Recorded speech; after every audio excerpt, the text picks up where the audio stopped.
आज का दृश्यम एक बहुत ही रोचक सवाल का जवाब है।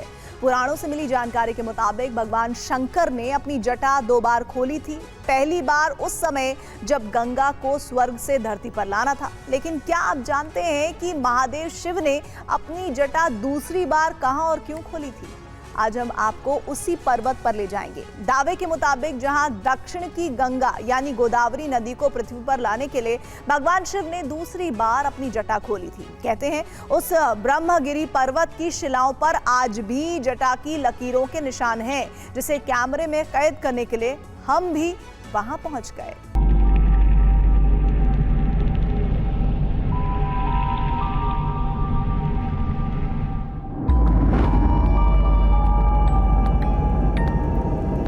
एक तरफ इतिहास,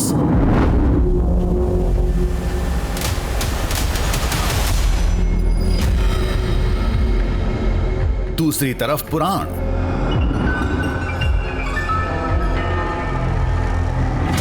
दोनों के बीच में खड़े थे हम।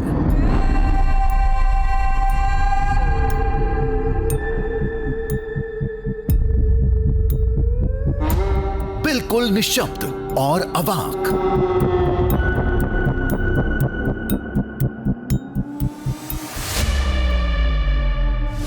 सैकड़ों फीट ऊंचाई का पर्वत, पर्वत का सबसे खतरनाक मोड़,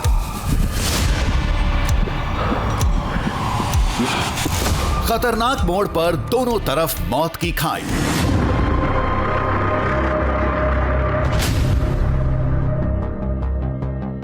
जिंदगी महज एक पतली पगडंडी के सहारे। ये हमारे सफर का सबसे खतरनाक, सबसे कठिन पड़ाव है। ये एक ऐसा रास्ता है जहां दोनों तरफ खाई है और सामने खड़ी थी हमारी मंजिल।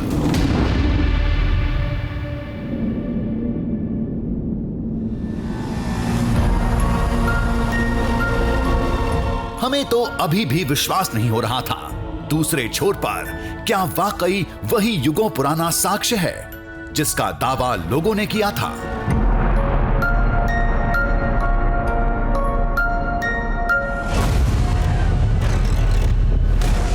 जब गोदावरी को धरती पे लाना था उसी समय शंकर जी ने जटा पटकाई थी। आज भी वो जगह मौजूद है कि स्वयं शंकर भगवान जी ने जटा पटकाई है। दोनों घुटने के निशान, 2 गड्ढे ऐसा और बड़ी जटा ऐसा लाइन दिखते हैं पत्थर के ऊपर। हाँ, आज भी वो जटा मौजूद है। बड़े बड़े विशाल रूप, उसका दर्शन भी होता है।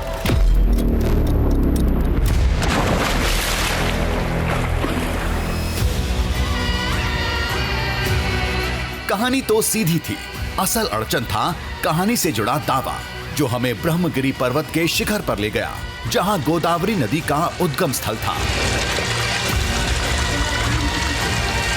कहते हैं उस जगह पर महादेव की जटा के निशान मौजूद हैं।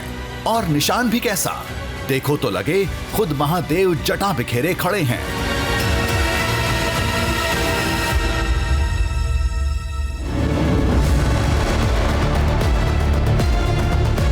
महादेव की जटाएं आज भी मौजूद है। उधर दोनों घुटने टेक के तांडव किया, गुस्से में तांडव किया, इसलिए दोनों घुटने टेक के ऐसे जटा पछाड़ी ऐसे लाइन दिख रहा है उधर। अभी भी हाँ दिख रहा है, जट तुम गोदेव को निकल दिया ऐसा।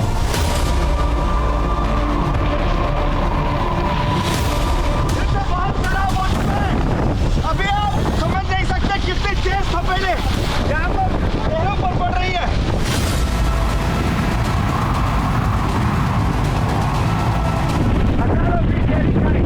इस पर गिरने के बाद आपका बचना नामुमकिन है। मार्ग पेचीदा था, खतरों से भरा था। कदम कदम पर मौसम की साजिश थी, बारिश का जाल था। हर मोड़ पर मुसीबतों का अंबार था।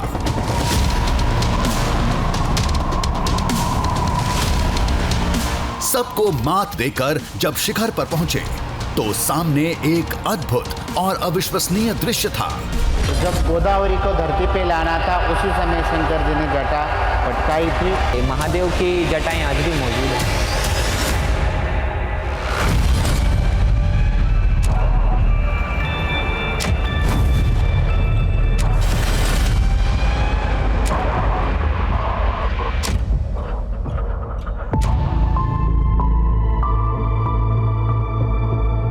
अंतिम दृश्य को समझना इतना आसान नहीं था। इसके लिए कहानी को पहले दृश्य से देखना होगा।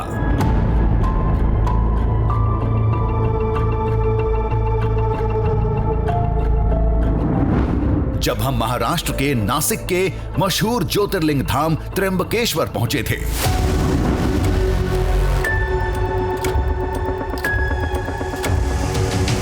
जिसकी मुख्य पहचान है यहां का ज्योतिर्लिंग, जिसमें महेश के साथ ब्रह्मा और विष्णु का भी वास माना जाता है।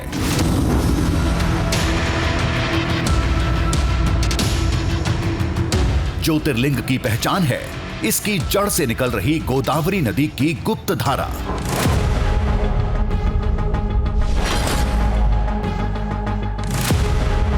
और इस गुप्त धारा की पहचान है मंदिर के पीछे मौजूद ब्रह्मगिरी पर्वत, जहां देश की दूसरी सबसे बड़ी नदी गोदावरी का स्रोत है।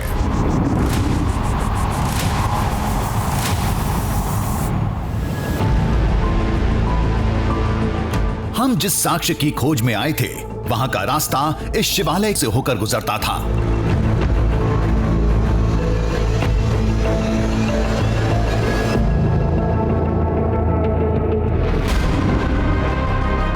आज इस ज्योतिर्लिंग से एक बहुत बड़े दृश्यम की खोज का आगाज होने जाने वाला है। एक ऐसा दृश्यम जिसकी कहानी जुड़ती है भगवान शिव की जटाओं से। पौराणिक ग्रंथों के अनुसार 2 बार भगवान भोलेनाथ ने अपनी जटाओं को खोला था। पहली बार की कहानी तो सब जानते हैं, जब स्वर्ग से गंगा को लाना था तब भगवान भोलेनाथ ने अपनी जटाओं को खोला। लेकिन दूसरी बार भोलेनाथ ने अपनी जटाएं कब खोली थी पता है? आज इसी सवाल का जवाब मिलेगा पूरे साक्ष्यों के साथ।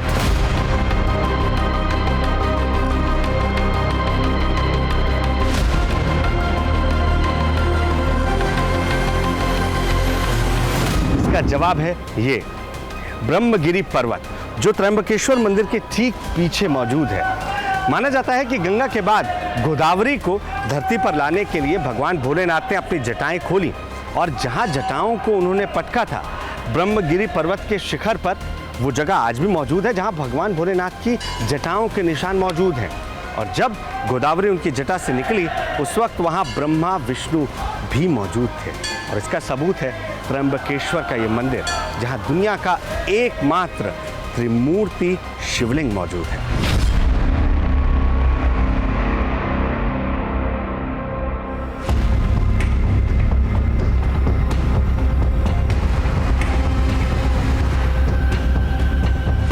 हमारी आखिरी मंजिल वही निशानी थी जिसे लोग भगवान शिव की जटा का नाम देते हैं। इस दावे को समझने के लिए गोदावरी नदी के धरती पर आने की कहानी सुननी पड़ेगी।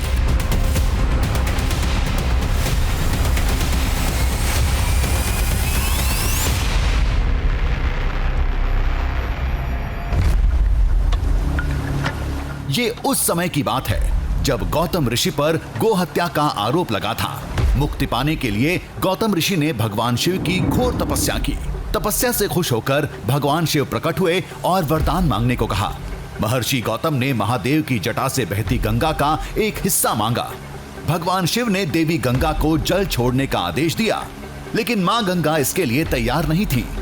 तब आक्रोश में आकर महादेव ने तांडव किया और अपनी जटा को जोर से एक चट्टान पर पटका, जिसके बाद गंगा के दक्षिणी भाग से गोदावरी नदी की पहली धारा धरती पर निकली थी।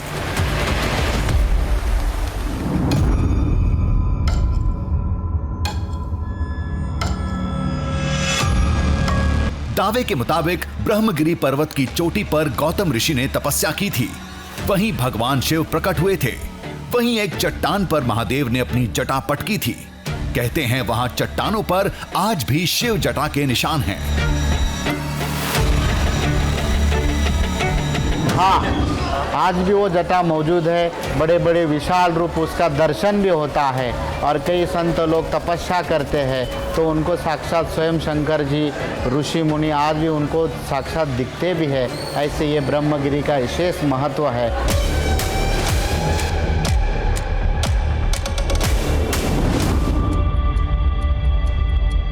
यहाँ स्वयं शंकर जी ने अपने जटा पूरा पटका के हुए पूरा दृश्य रूप में आज भी वो दिखती है और दिखने के लिए पूरे भारत से आज भी लोग यहाँ तादाद में दर्शन करने के लिए आ जाते हैं। अभी भी ब्रह्मगिरी पर्वत पे आप जाएंगे तो उनके जटे के ऐसे निशान पत्थर के ऊपर दिखाई देते हैं। उन्होंने दोनों घुटने टेके और जटा पटकी है। उनके घुटने का और जटे के निशान अभी भी पहाड़ी के ऊपर दिखाई देते हैं, पत्थर के ऊपर पड़े हैं।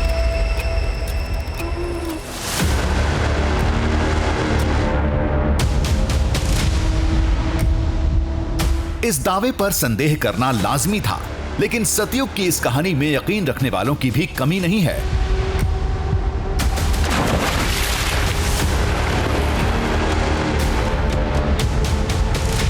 इसके लिए कई सबूत भी पेश किए जाते हैं।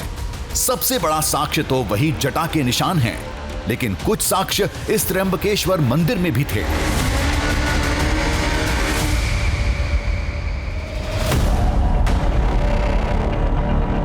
ब्रह्मगिरी पर गोदावरी का पर्व से जहाँ गौतम ऋषि जी ने तपस्या किया था और उस तपस्या के फल से उन्होंने कहा, शंकर जी ने अपनी तपस्या उनको प्रसन्नता के ऊपर होने पर उन्होंने कहा कि मैं 5 जगह यहाँ गुप्त रूप में रहूँगी, उसके बाद पंचवटी से मैं विराट रूप देखूँगी।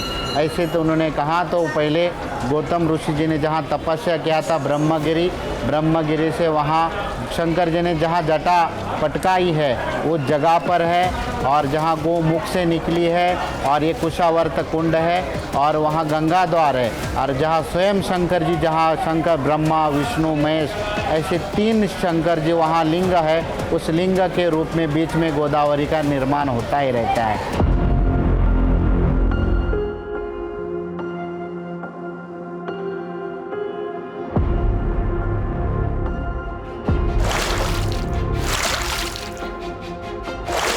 जैसा इस पौराणिक कथा में बताया गया, गोदावरी की धारा आज भी 5 जगहों पर गुप्त बहती है,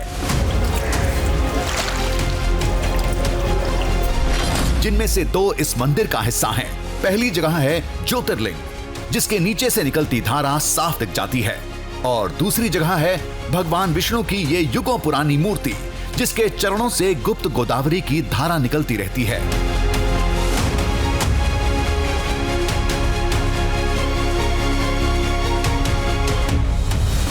पूरा मंदिर परिसर गोदावरी जल से गीला रहता है, लेकिन कहीं भी नदी का प्रवाह नहीं दिखता। दिखते हैं केवल 2 सुराख, जहां से हर मौसम में पानी रिसता रहता है।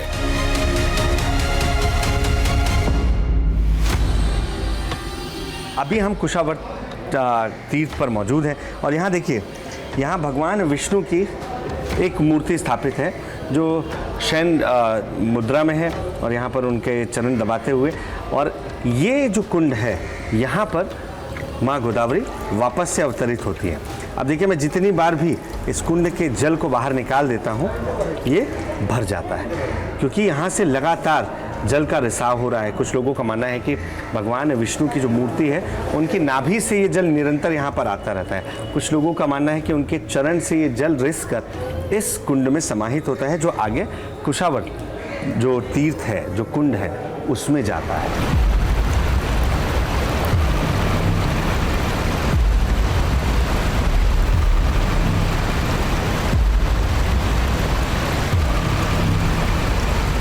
अब कौन यकीन करेगा कि भारतवर्ष की दूसरी सबसे बड़ी नदी, जो 1465 किलोमीटर लंबी है, उसका स्रोत इस ब्रह्मगिरी पर्वत से निकलती ये सूक्ष्म धारा है।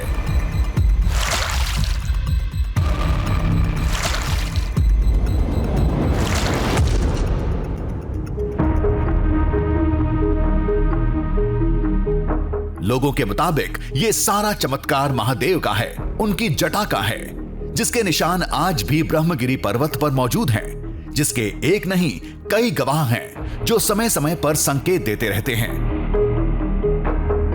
देखिए, महादेव की जटाएं आज भी मौजूद है। श्रावण में ब्रह्मगिरी से हल्के हल्के झरने गिरते हैं, जो श्रावण में ही गिरते हैं। और बोला जाता है कि गुरु पूर्णिमा के बाद महादेव 1 महीने के लिए धरती का भार संभालते हैं। ठीक है, तो वो 1 महीने तक ही झरने गिरते हैं, यानी शिव की जटाएं ऊपर है तभी तो वो 1 महीने तक झरने चलते हैं। वो आभास, प्राकृतिक आभास हमें कराती है कि शिव की जटाएं ऊपर और गंगा बह रही है।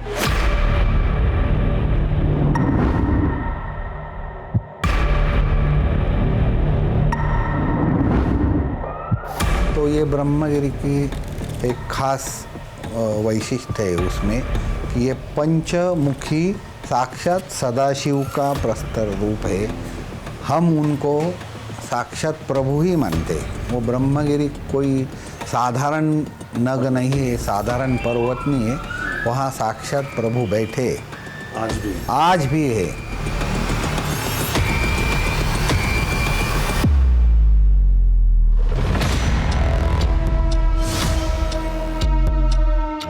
शिव पुराण में लिखे उस साक्ष्य तक पहुंचना कोई हंसी खेल नहीं था। पहाड़ के कुछ हिस्से में सीढ़ियां हैं तो कुछ इलाका सीधी चढ़ाई करके पार करना पड़ता है। सबसे खतरनाक है 2 चोटियों के बीच बना एक प्राकृतिक पुल, जिसे पार करने के बाद ही उस निशान तक पहुंचा जा सकता है। तो ब्रह्मगिरी पे जो दुर्गा भंडार करके जगह है, वहाँ पे एक नेचुरल ब्रिज बना है। एक यहाँ पे माउंटेन है, कि यहाँ पे माउंटेन, और बीच में खाली एक ब्रिज है। वो ब्रिज विड्थ इतनी बहुत कम है कि एक बार एक ही बंदा वहाँ से चल के जा सकता है, लेकिन वहाँ पे रिस्क बहुत है। मतलब ये साइड खाई और ये साइड खाई, और बीच बीच में कभी बादल आ जाता है, कभी हवा ज़ोर से चलने लगती है, फिर वो रास्ता भी बहुत स्लिपरी हो जाता है। तो अगर आप वहाँ से गिर भी सकते हैं, तो आप जाने का मतलब ऐसा नहीं कि कोई भी उठा और चला गया।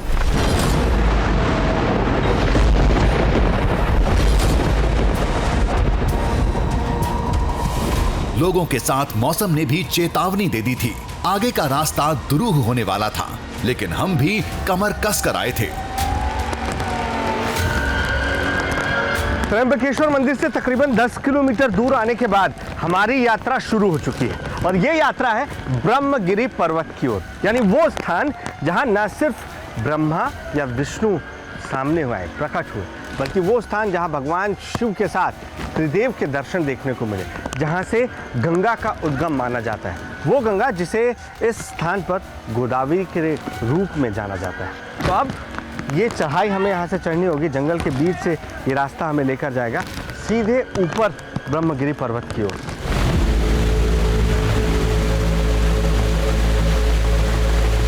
शिखर के इस सफर में कई पड़ाव भी मिलेंगे, और हर पड़ाव की कहानी गोदावरी के जन्म और महादेव की चमत्कारी जटा से जुड़ी है।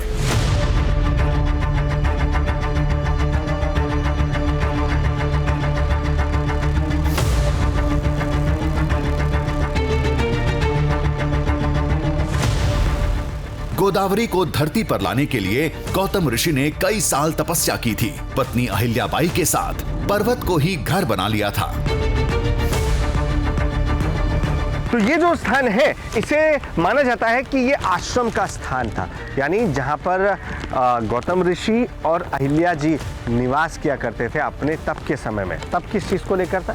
तप इस बात को लेकर था कि गौतम ऋषि के ऊपर गौ हत्या का एक पाप लगा हुआ था, और इस गौ हत्या के पाप निवारण के लिए उन्होंने ब्रह्मगिरी में एक कठोर तप किया था, शिव का आवाहन किया, और ये उन्होंने शिव से वरदान मांगा कि हे भगवान, आप यहाँ पर गंगा का एक उद्गम करिए, जिसकी वजह से मैं जिसमें स्नान करूं और मेरे जो पाप हैं वो धुल जाए। और यही वजह है कि इस स्थान पर इस मूर्ति को स्थापित किया गया है।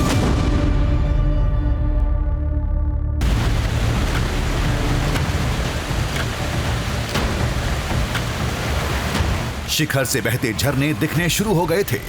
इन झरनों का स्रोत वहीं था, दावे के मुताबिक जहां महादेव की जटा के निशान हैं। मान्यता है कि जटा से ये धाराएं हमेशा बहती रहती हैं।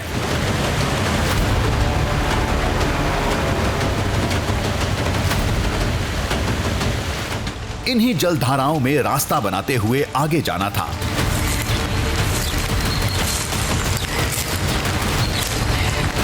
आगे बढ़ते ही फिर से सीढ़ियां मिल गईं, लेकिन बादल और बारिश की लुका छिपी जारी थी।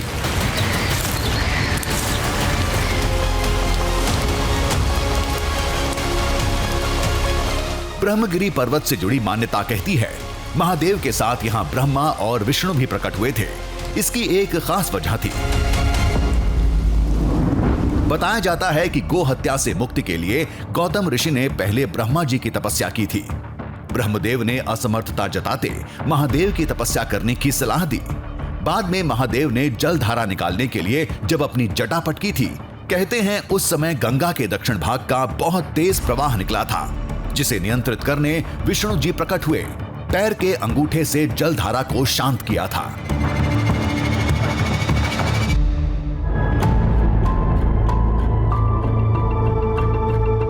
त्र्यंबकेश्वर मंदिर में यह नजारा आज भी दिखता है।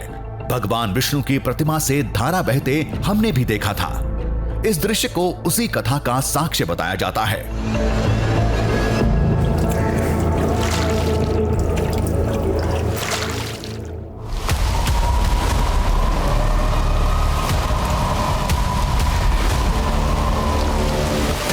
इधर बारिश की फुहारों के बीच हमारी चढ़ाई जारी थी।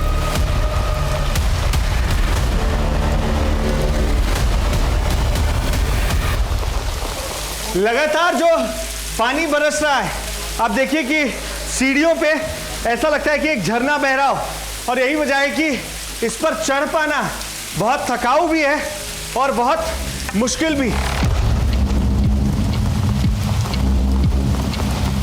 पुराणों के साथ इस पर्वत का ऐतिहासिक दस्तावेजों में भी जिक्र है। इसी शिखर पर शिवाजी महाराज का किला भी हुआ करता था, जो यहाँ से अंग्रेजों के मूवमेंट पर कड़ी नजर रखते थे। ये जो गड्ढे आप देख रहे हैं, ये महज गड्ढे नहीं है, ये पूरे इतिहास की कहानी खुद में छिपाए हुए हैं। आप इधर देखिए, ये बिल्कुल उसी तरीके से बनाए गए हैं जिन पर पैर आप इस तरीके से रखकर ऊपर चल सकते हैं।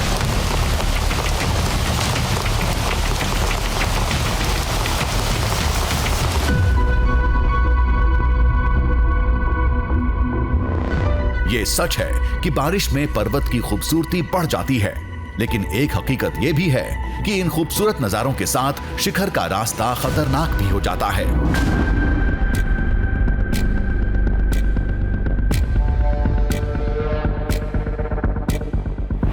किले का प्रवेश द्वार दिखा, यानी शिखर अब ज्यादा दूर नहीं था।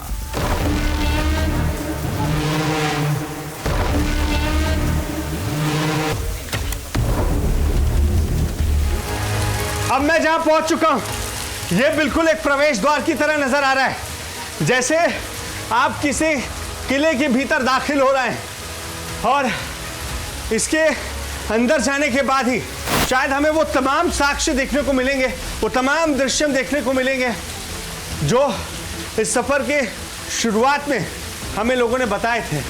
वाकई लेकिन ये भरोसे करने लायक जगह नहीं है कि इस पहाड़ की इन चट्टानों को काटकर कैसे दरवाजा बनाया गया है, कैसे रास्ता बनाया गया है, कोई भी यकीन नहीं करेगा।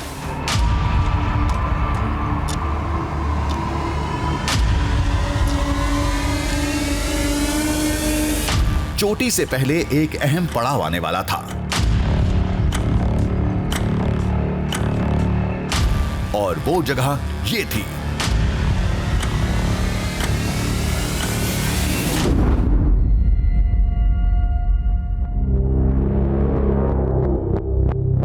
जो भी इसे देखता है हैरत में पड़ जाता है।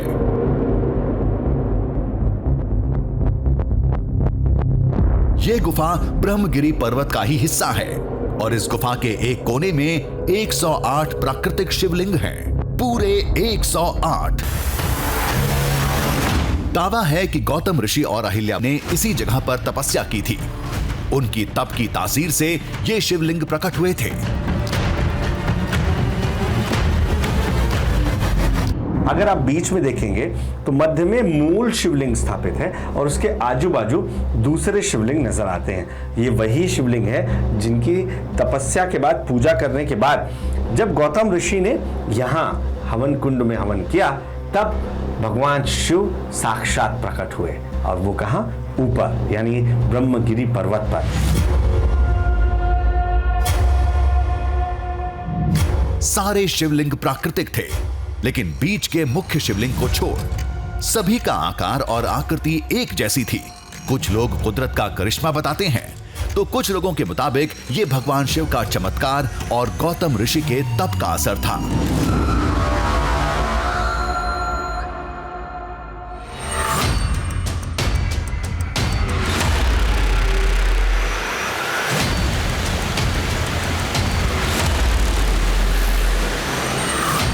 अगला पड़ाव पर्वत का शिखर था और यही आखिरी रास्ता सबसे कठिन था।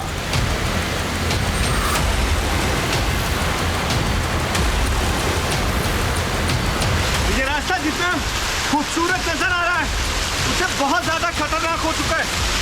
आप देखिए कि पानी की धार लगातार बढ़ रही है और ये अगर बारिश ऊपर होती है, और आराम से समझ के गिरना नहीं, बारिश अगर होती है तो ये और ज़्यादा खतरनाक हो सकता है।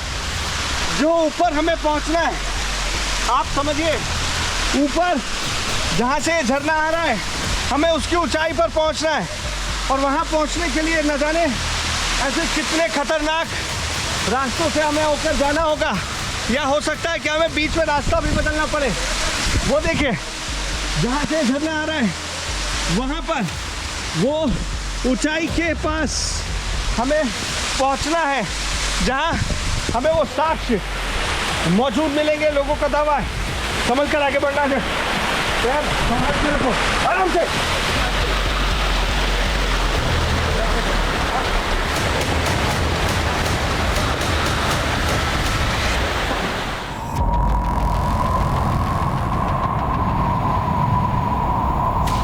मार्ग कहीं कच्चा था, कहीं पक्का, कहीं सीढ़ी थी तो कहीं रपटीली चट्टानें।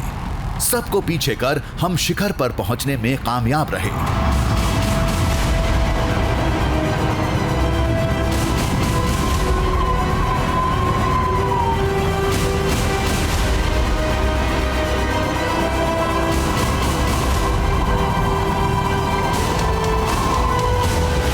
ऊपर से पूरे त्रयंबक इलाके का शानदार हरा भरा दृश्य दिख रहा था।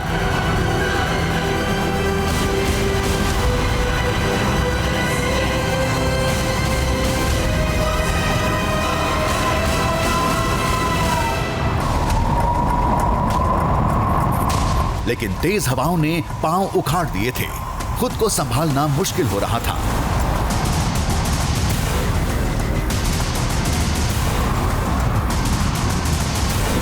अब हम ब्रह्मगिरी पर्वत के ऊपर पहुंच चुके हैं। हवा कितनी तेज है इसका अंदाजा आप ऐसे लगाइए। कुछ भी चीज यहाँ टिक नहीं पा रही है, तिनके की तरह उड़ जा रही है। ये वही स्थान है जहाँ ब्रह्मा विष्णु महेश यानी त्रिदेव प्रकट हुए, जिसकी वजह से इस स्थान को जो इसकी तलहटी पर मौजूद है उसे त्रयंबकेश्वर नाम मिला। और ये वही स्थान है जहाँ कुछ ही दूरी पर गोदावरी का जन्म हुआ, उद्गम हुआ, जहाँ शिव ने अपनी जटाएं पटकी, जिसका निशान आज भी मौजूद है। हम वहाँ जाएंगे।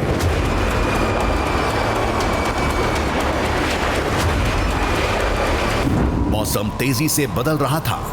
तेज हवाओं के साथ धुंध ने भी पूरे इलाके को चपेट में ले लिया। कुछ नजर नहीं आ रहा था।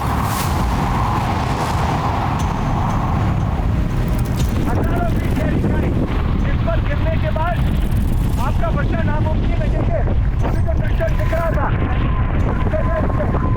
वहाँ पर सिर्फ कोहरा ही कोहरा है, सिर्फ सफेद चादर है, कुछ दूर से देख पाना मुमकिन नहीं है।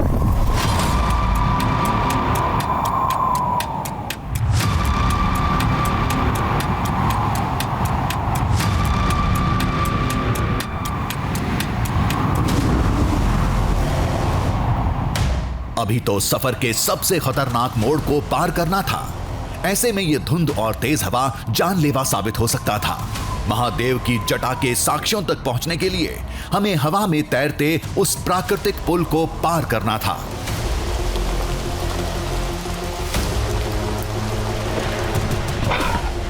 जिन रास्तों पे हैं, यकीन ही नहीं होता कि पहाड़ों के बीच ये रास्ता हो सकता है।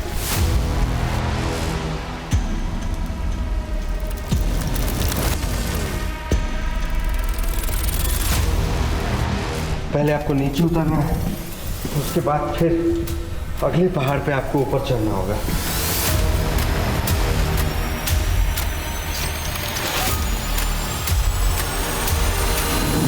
ये संकरा रास्ता सीधे पहुंचा था यहां ब्रह्मगिरी पर्वत के सबसे खतरनाक जोन में।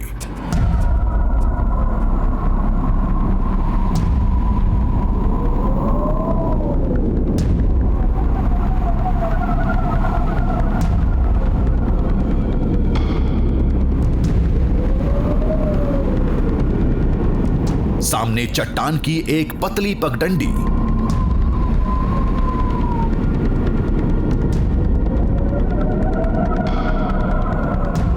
दोनों तरफ मौत की सैकड़ों फीट गहरी खाई।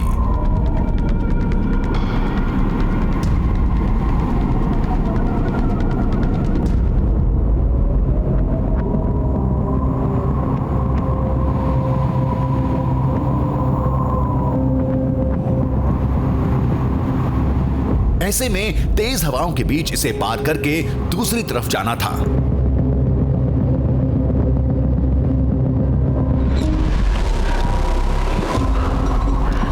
ज्यादा मोहलत नहीं थी, मौसम साफ होने का इंतजार नहीं कर सकते थे।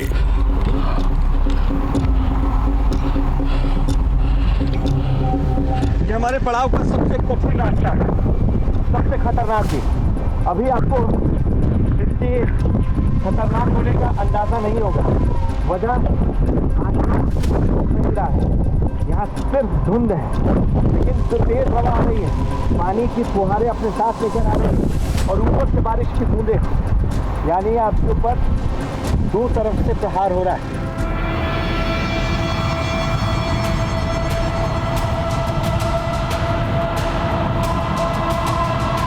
तेज हवाओं ने मौसम की डोर थाम रखी थी। कभी पल में धुंध छट जाती तो कभी पल में बादल मंडराने लगते।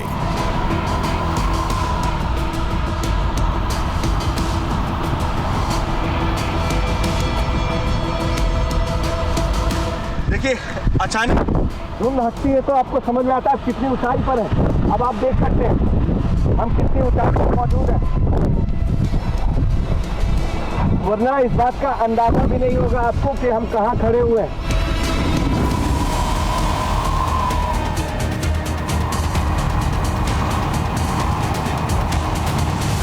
मंजिल तक पहुंचने का जोश इस खौफ पर पूरी तरह हावी था।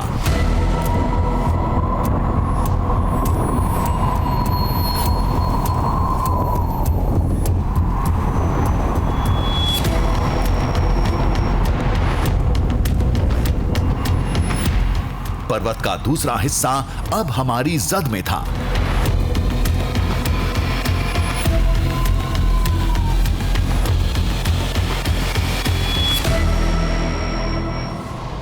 ऐसा लग रहा है कि हमने एक जंग जीत ली। जान में जान आना किसे कहते हैं? इस रास्ते को पार करने के बाद कोई भी समझ सकता है। हाथी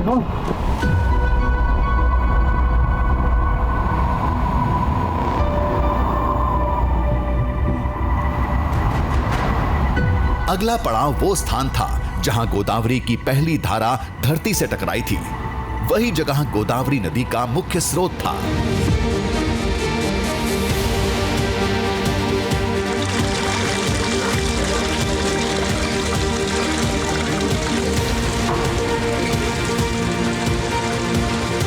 इस गोमुख से पूरे साल जल धारा निकलती है, जो आगे झरने का रूप लेकर त्र्यंबकेश्वर मंदिर समेत 5 जगहों से गुप्त तरीके से बहती है। फिर मैदान में पहुंचते ही ये धारा गोदावरी नदी बन जाती है। ब्रह्मगिरी पर्वत के ऊपर पहुंचने के बाद आपको सबसे पुराना और प्रथम जो स्थान नजर आता है उसे आज ब्रह्मगिरी मंदिर के रूप में जाना जाता है। जहां आप पहुंचेंगे तो आपको यहाँ मां गोदावरी की एक मूर्ति है और नीचे इस गौमुख से लगातार एक धारा बहती रहती है। चाहे महीना कोई भी हो, साल कोई भी हो, ये धारा आज तक रुकी नहीं है। ये इसी तरीके से निरंतर बहती रहती है। अब इसे प्रथम स्थान क्यों कहा जाता है? क्योंकि जन्म के बाद जब गोदावरी गुप्त हो गई तो उसके बाद गोदावरी के दर्शन जिस स्थान पर सबसे पहले प्राप्त हुए थे, ये वही स्थान है।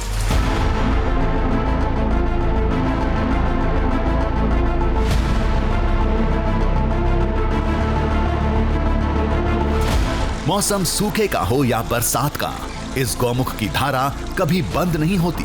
लोग इसे भगवान शिव का चमत्कार मानते हैं।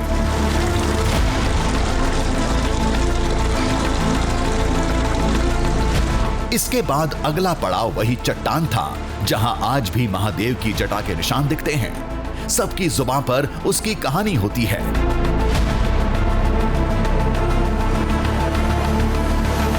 शिव जी बोले मेरे सर पे मत बैठो, तुमको जाना पड़ेगा। गोदर ने कुछ सुना नहीं, इसलिए शंकर भगवान ने तांडव किया। इसलिए गुस्से में उधर गए, उधर दोनों घुटने टेक के तांडव किया। गुस्से में तांडव किया, इसलिए दोनों घुटने टेक के ऐसे जटा पछाड़ी, ऐसे लाइन लाइन दिख रहा है उधर अभी भी हाँ दिख रहा है। जटा तुम गोदर को निकल दिया ऐसा। दावा झूठा हो या सच्चा, लेकिन उस निशान में कुछ तो बात होगी। लोग उसे भगवान शिव की जटा क्यों कहते हैं? कुछ तो वजह होगी, देखने के बाद ही समझ में आएगा। लेकिन मौसम के खतरनाक रुख ने फिर से हमें रोक दिया था।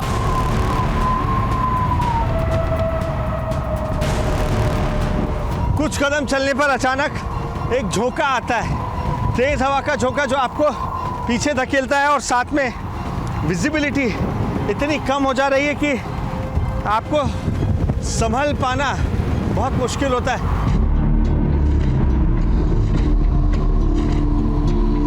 बादलों की लुकाछिपी ने हमें एक और मौका दिया और कुछ पलों में हम उस अद्भुत साक्ष्य के करीब थे।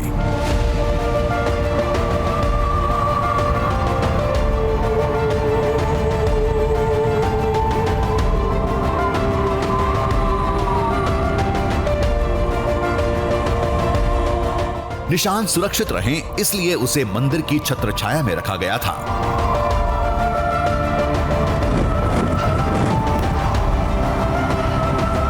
मुझे यह मंदिर मिल चुका है और आइए अंदर जानते हैं कि यह वही मंदिर है जिसमें भगवान शंकर साक्षात मौजूद है। ये लोगों का कहना है, जहां उनकी जटाएं आज भी बिखरी हुई नजर आती हैं।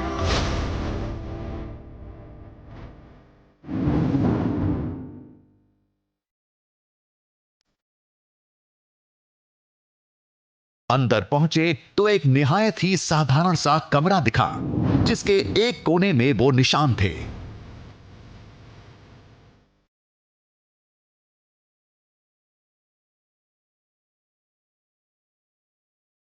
दृश्य असाधारण था, एहसास अद्भुत था। ठोस चट्टानों पर लंबी लंबी धारियां थीं, गहरी और मोटी, जो चट्टान पर बहुत दूर तक फैली थीं।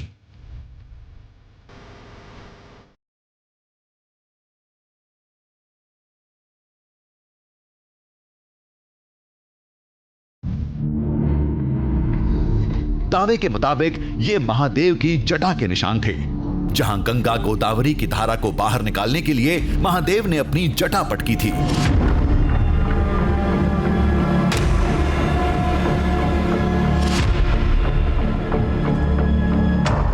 वहां पर घुटने के दो निशान भी थे।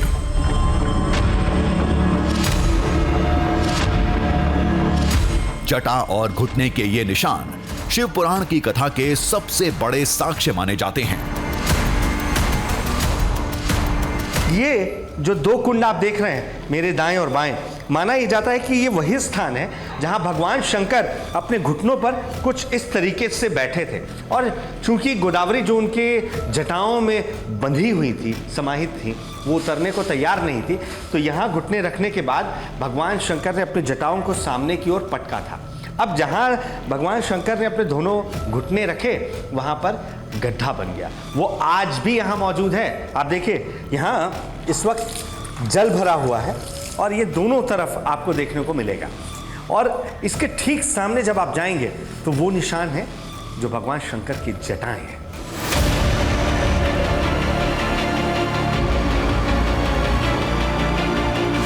उस कल्पना को हकीकत के पन्ने पर उतारते हैं तो तस्वीर कुछ ऐसी बनती है। लोगों की आस्था जटा निशान में ज्यादा बसती है। इसे इतना सच्चा माना जाता है कि लोग इस पर्वत को कैलाश का स्थान देते हैं। शिव जी ने अपनी जटाओं को जहां जमीन पर पटका वहां ये निशान बन गए। दरअसल ये उनकी जटाओं के निशान हैं। जटाओं के मार की वजह से पत्थरों पर जो निशान उकेरे गए वो आज भी मौजूद हैं। और यही वजह है कि लोगों का मानना है, लोगों का विश्वास है कि भगवान भोलेनाथ की जटाएं ही नहीं बल्कि भगवान भोलेनाथ भी इसी स्थान पर आज भी मौजूद हैं, जो उनकी मनोकामना पूर्ण करते हैं।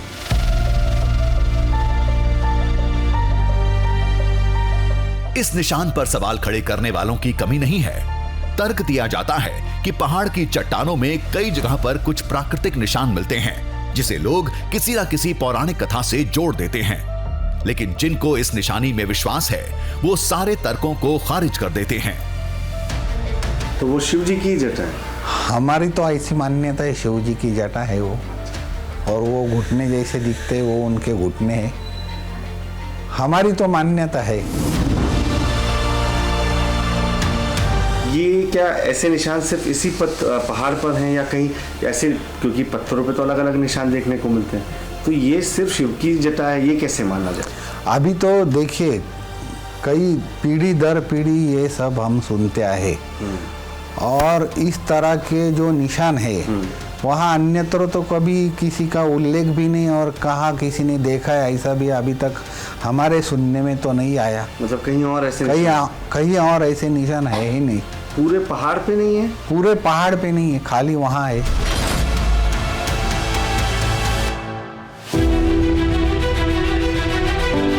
हमने भी कई पर्वतों को कदमों से नापा है, सैकड़ों निशान देखे हैं, लेकिन ये वाकई सबसे अलग और अलौकिक थे।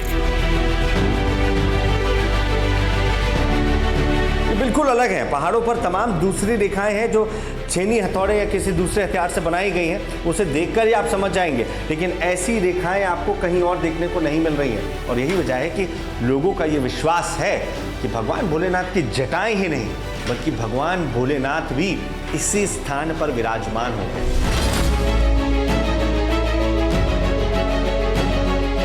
रामायण और महाभारत की कई निशानियां आज भी धरती पर मौजूद हैं, जिन्हें वैज्ञानिक तौर पर परखा जा चुका है। लेकिन ब्रह्मगिरी पर्वत से जुड़ी कहानी रामायण से भी पुरानी है। इसी वजह से कुछ लोग सवाल खड़े करते हैं। उनके तर्क भी अपनी जगह वाजिब हैं, लेकिन एक और बात थी जो इस जगह को अविश्वसनीय बनाती है। भगवान भोलेनाथ ने जब अपनी जटाओं को यहां पर पटका और उनकी जटाओं से मां गंगा यानी मां गोदावरी जब यहां प्रकट हुई तो वो स्थान यही है।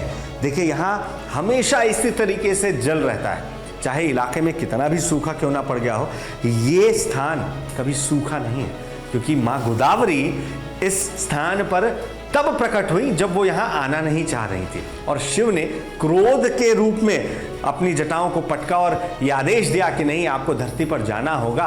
और तब यहाँ प्रकट होने के बाद वो फिर इसके आगे गुप्त हो जाती हैं और फिर वो नीचे त्र्यंबकेश्वर में नजर आती हैं। आस्था और तर्क का टकराव बरसों पुराना है। हर कोई अपने नजरिए को सही ठहराता है। जब तक ये दुनिया रहेगी तब तक ये संघर्ष जारी रहेगा, लेकिन तब भी ब्रह्मगिरी पर्वत का ये नजारा अटल रहेगा।